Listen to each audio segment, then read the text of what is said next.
like to show you a routine I call Houdinis handcuffs, and for this I need 2 rubber bands and a pair of hands. So first I like to thread the rubber bands on my fingers like so, and the bands won't come off the ends of my fingers.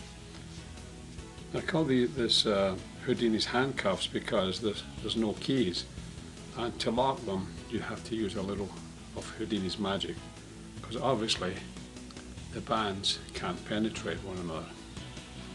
But if you watch, I'll try a little bit of Houdinis magic.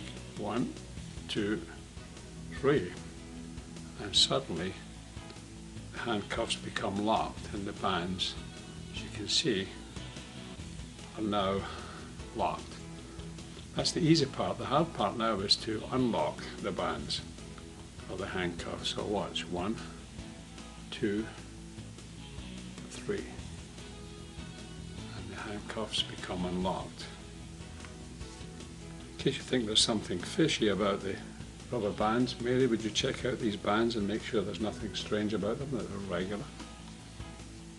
Once you've done that, I'll take them back. Thank you.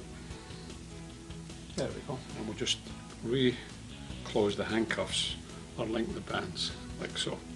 As you can see, the bands are again once more locked. So the handcuffs are locked.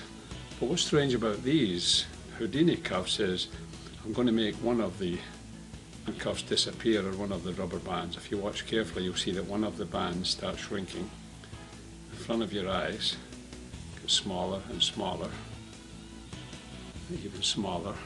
If we take the band and just rub it, you'll find that it just disappears.